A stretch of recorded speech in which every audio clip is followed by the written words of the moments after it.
notre visite en ce mois de mars, je vous propose de nous arrêter quelques instants devant l'île des célibataires, des gorilles des plaines de l'Ouest.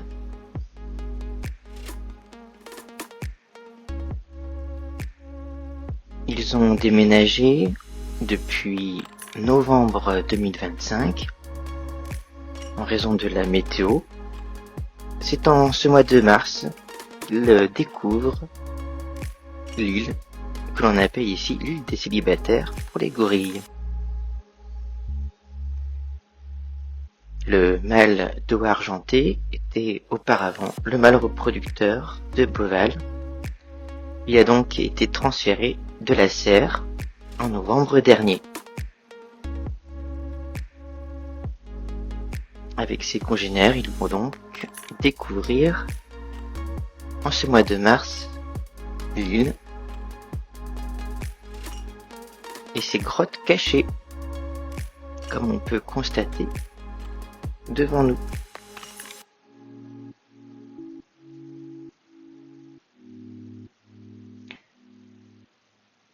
L'ancien mâle reproducteur est considéré comme très calme et très gentil par ses soigneurs.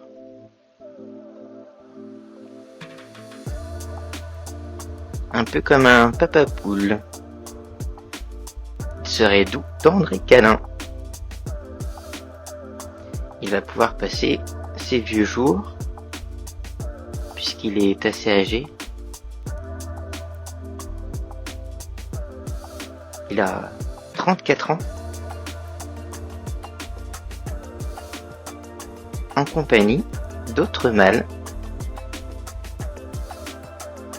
qui n'ont pas le dos argenté, comme vous pouvez le constater pour le moment. La coloration de son pelage est liée à l'augmentation de ses hormones sexuelles. Cette coloration se fera donc progressivement, dès le plus jeune âge d'ailleurs. Le dos du gorille sera totalement argenté vers 13-14 ans.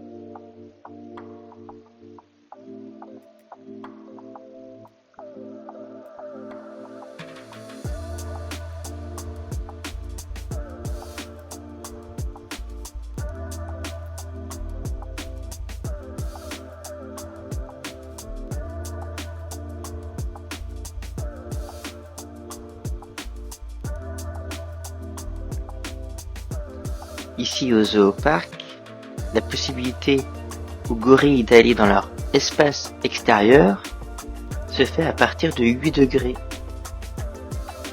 En dessous, les soigneurs évitent pour éviter qu'ils attrapent des rhumes.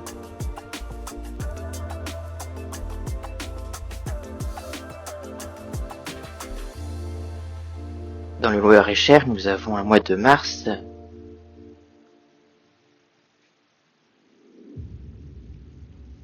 très confortable, si j'ose dire. On peut largement profiter des allées du parc et nos gorilles de leur île. On aperçoit au fond les deux points de vue qui se trouvent au niveau du lac des Pélicans blancs.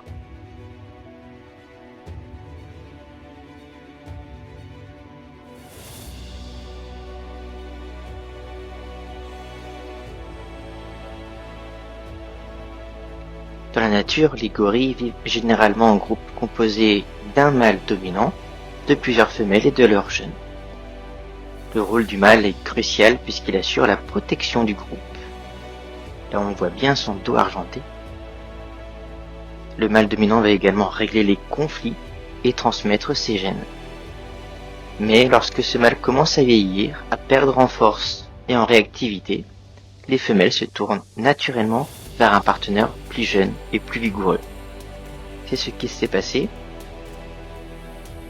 en fin d'année dernière ici à Beauval, avec l'arrivée d'un nouveau mâle argenté dans le groupe familial que nous verrons ultérieurement lorsque nous visiterons en ce mois de mars la serre des gorilles des plaines.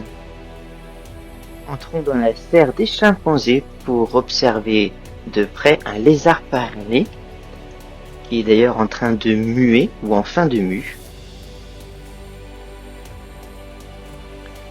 Également appelé héloderme, qui signifie à la peau clouée.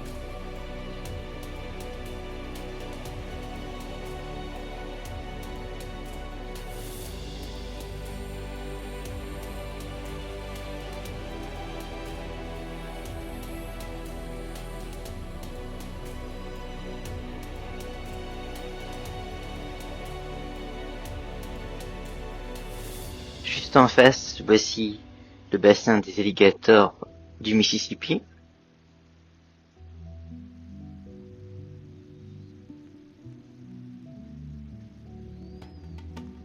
Et à la sortie du vivarium, voici le varan des mangroves, également appelé varan du Pacifique. Il est localisé dans des zones de mangroves, d'où son nom, du nord de l'Australie jusqu'en Indonésie.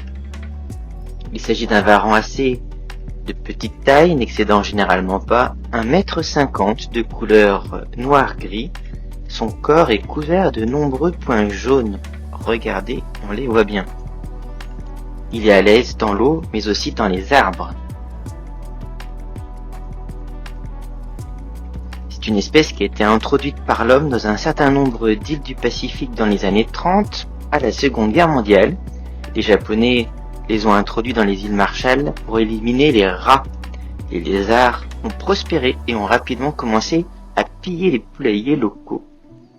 Lorsque les troupes américaines sont arrivées, les habitants leur ont demandé de l'aide pour s'en débarrasser. Et la réponse américaine a été d'introduire le crapaud buffle, qui était toxique pour eux. Cependant, à mesure que la population de varans diminuait, la population de rats a commencé à augmenter. Une espèce invasive par une autre espèce invasive, c'est pas une très bonne idée.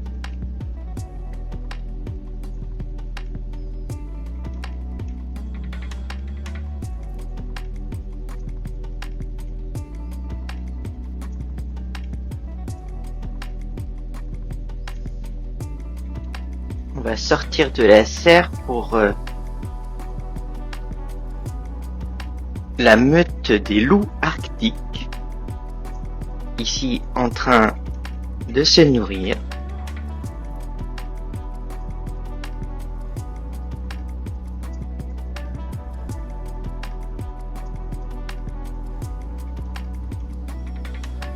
Le loup arctique qui est la sous-espèce où l'animal est le plus imposant, le plus gros et le plus grand.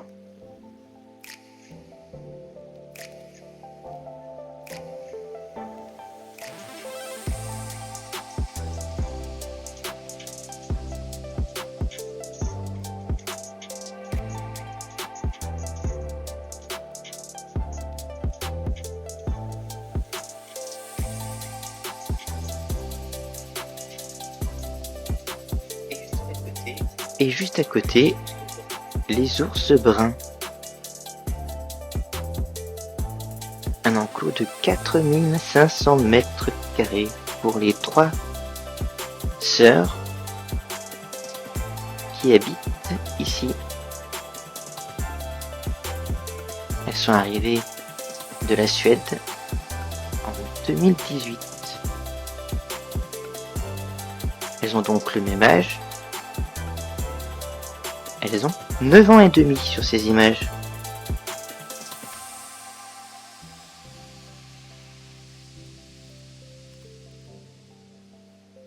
L'une des 3 sœurs se distingue par son pelage plus clair et son tempérament de dominante. Mais en tout cas, ce que l'on sait, c'est qu'elles aiment toutes les 3 le miel.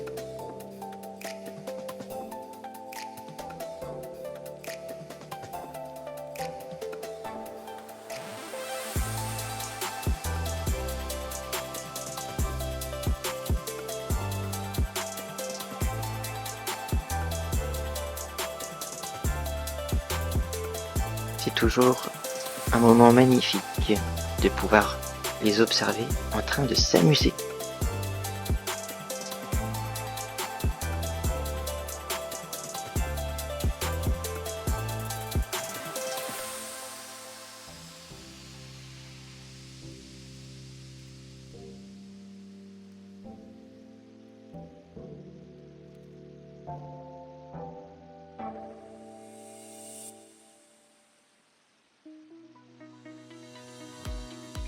Et si vous vous posez la question, je n'ai pas vraiment pu observer que les trois sœurs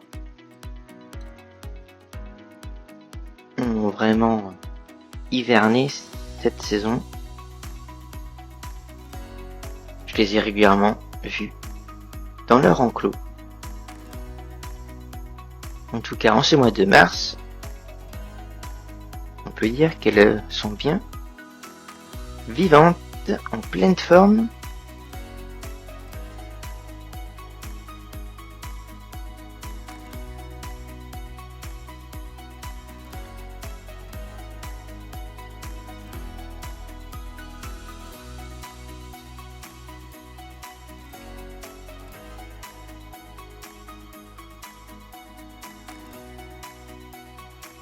D'ailleurs, à Beauval, les ours n'entrent pas en hibernation complète, c'est bien pour ça.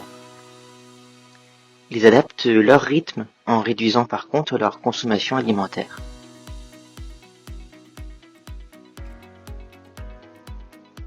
À l'automne, l'apport en protéines est augmenté afin de favoriser la prise de masse grasseuse. Puis il diminue progressivement jusqu'à presque disparaître en hiver. Et en parlant d'hiver, continuons le chemin. Et je vous propose de nous arrêter au niveau des volières des singes dorés. Et je pense que vous constaterez comme moi rapidement que l'un des grands événements en ce mois de mars, c'est la naissance d'un rhinopithèque de Roxelane.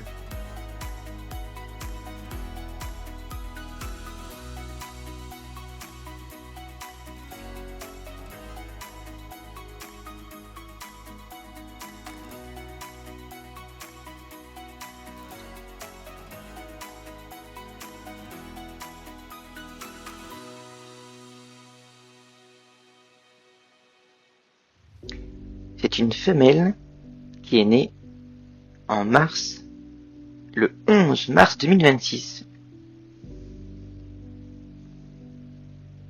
Toutes les images que nous allons donc voir, comme maintenant, des rhinopithèques et du bébé, sont donc très récents. Le bébé vient de naître.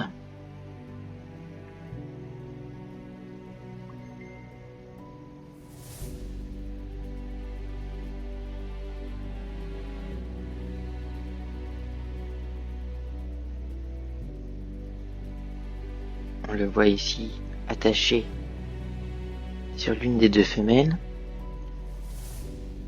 En effet, on ne peut pas savoir qui est la mère puisque les deux femelles, il y a ici un groupe de deux femelles et d'un mâle à Beauval, peuvent s'occuper des petits ensemble.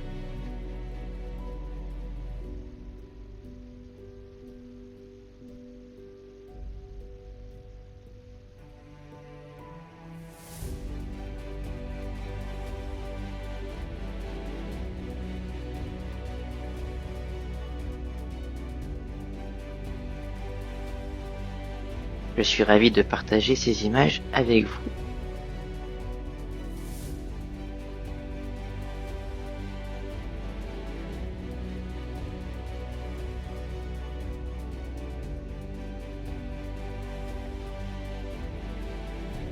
Un bébé rhinopithèque de Roxelane, c'est une première mondiale en dehors de la Chine.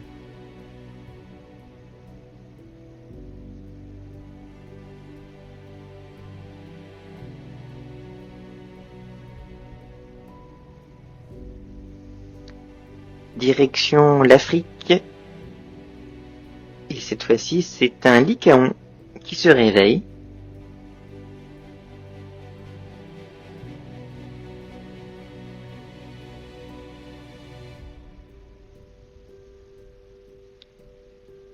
Le parc accueille 4 mâles. Ils sont nés de la même portée en 2014. Ils sont arrivés ici en 2022.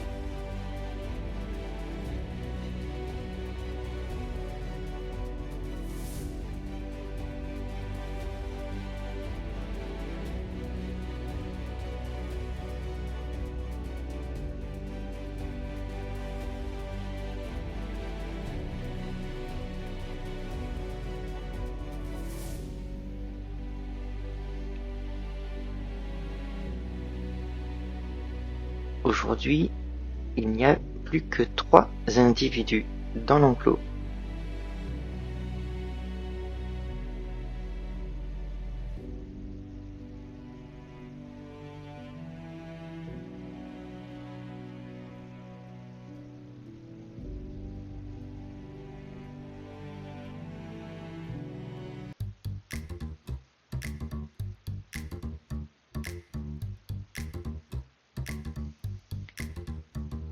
Là, les 3 frères attendent impatiemment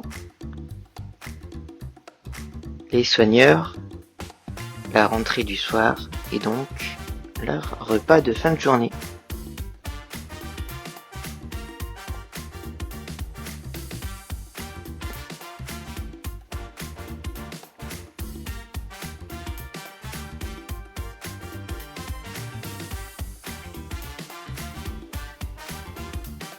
Juste en face, voici les lions.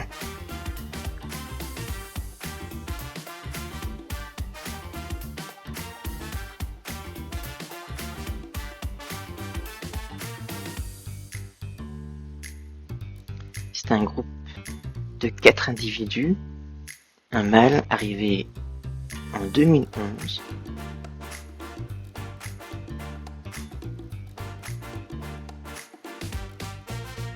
et de 3 femelles.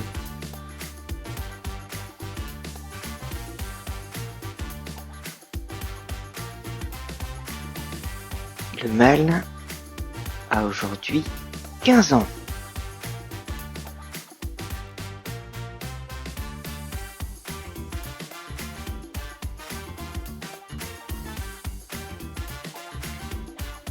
C'est un groupe reproducteur puisqu'il y a déjà eu des naissances, notamment en 2017 et en 2018.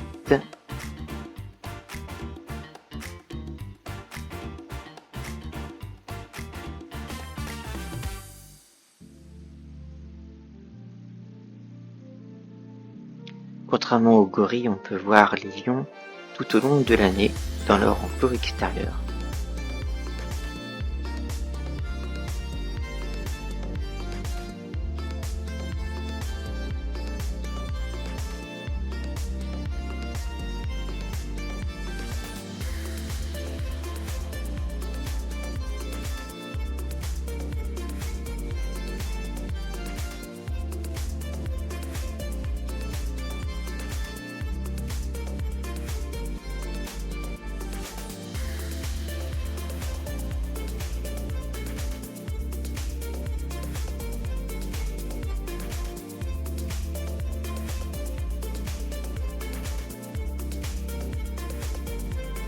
Alors, contrairement à ce qu'on pourrait croire, il n'y a pas que le mâle qui va pouvoir rugir, les femelles en sont également capables, notamment pour communiquer avec leurs petits. Quand le mâle lui rugit, il n'exprime pareil, contrairement à ce que le public pourrait croire, ni de la colère, ni un appel vers ses femelles. Son rugissement est avant tout un signal territorial. Ce cri puissant lui permet d'indiquer sa présence et de tenir les autres mâles à distance. Mais là, nous rentrons dans la caverne et je vous invite à observer les damans des rochers. Il y a encore quelques semaines, il n'y avait que 2 individus. Et aujourd'hui, le parc a reçu 2 nouveaux individus. En voici donc 4 dans leur grand terrarium.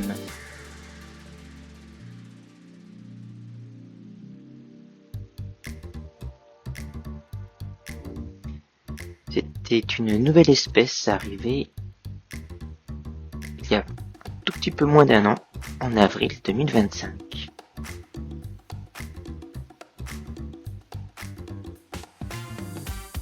À l'époque, le parc avait reçu 3 jeunes damans des rochers, 2 femelles et un mâle, nés en 2024. Avant l'arrivée des 2 nouveaux, il ne restait plus que 2 damans. Aujourd'hui, il y a donc un groupe de 4.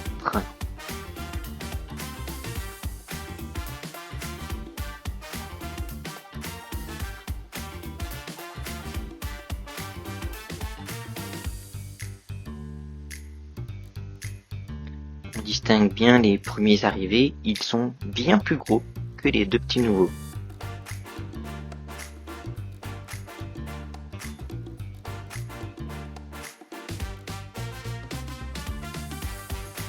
Là devant nous, ce sont les 2 derniers arrivés.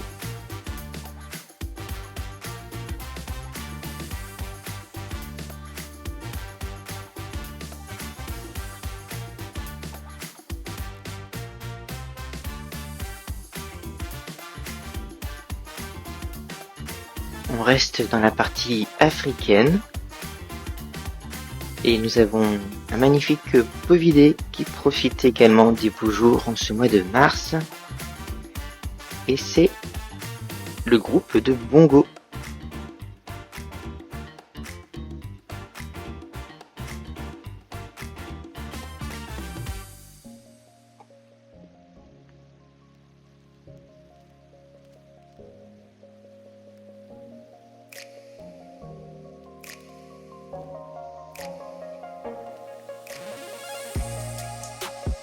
Il existe 2 sous-espèces de bongo dans la nature, et Boval présente la sous-espèce bongo des montagnes.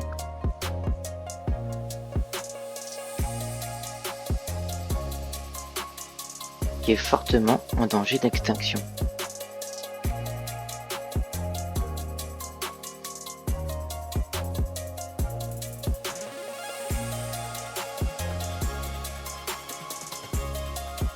Un bongo qui secoue sa tête sur la terre, ou ses cornes.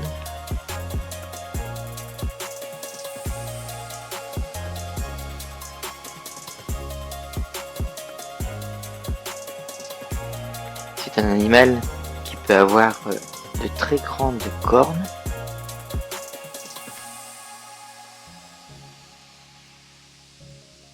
Puisqu'elles peuvent atteindre chez les mâles jusqu'à 1 mètre. Là nous voyons des grues caracolées.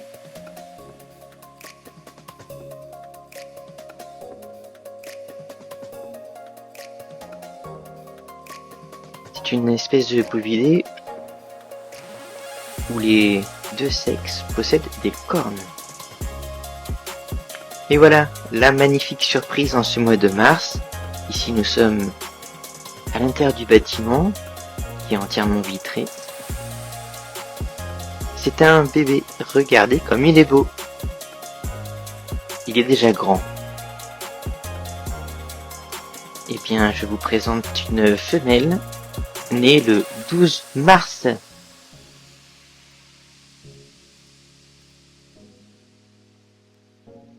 Elle n'a donc que quelques jours.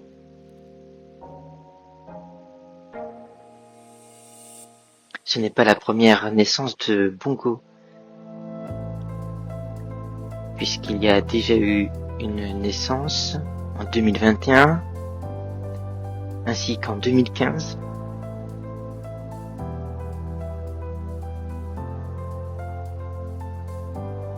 Pour cette sous-espèce, c'est une immense victoire du parc. Et pour nous, c'est un plaisir pour les yeux.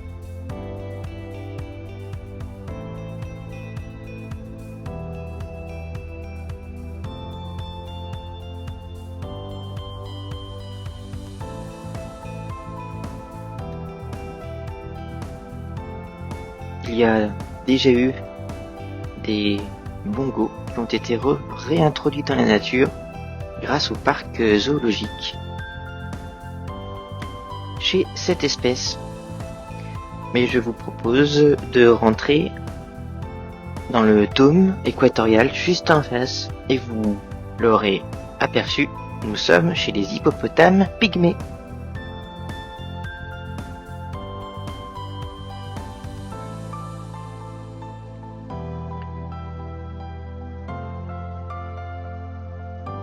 Dans le dôme, il y a 2 hippopotames pygmées qui ont chacun leur bassin à vision sous-marine pour le public.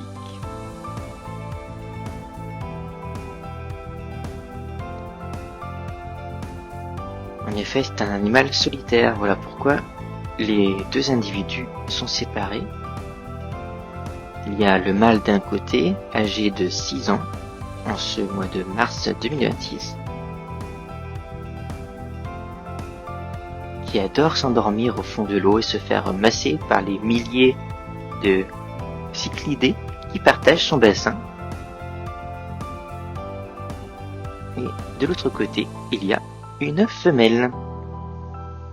Ce couple est arrivé à Beauval juste avant l'ouverture du dôme équatorial en 2019.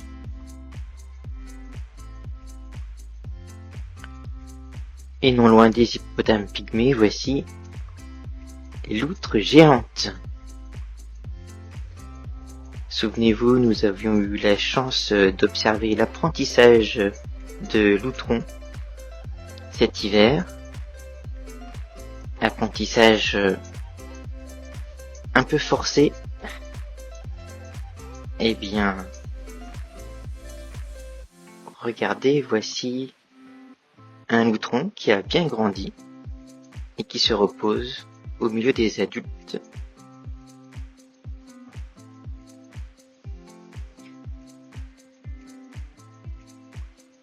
Il s'agit d'une naissance qui avait eu lieu en fin d'année dernière. Il y avait 4 petits. Et en ce mois de mars, je n'ai pas réussi à avoir plus d'un loutron. Il faut rappeler que la mortalité est très importante chez cette espèce. Ce qui n'est pas étonnant vu l'apprentissage qu'ils ont des parents et congénères.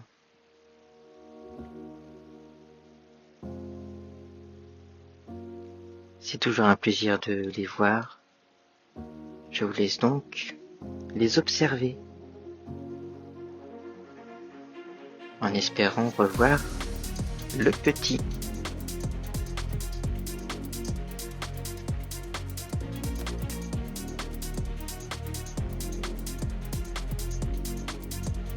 Et c'est dans le dôme que notre seconde visite en ce mois de mars se termine. Nous allons continuer notre visite dans les prochains épisodes. Je vous dis à très vite.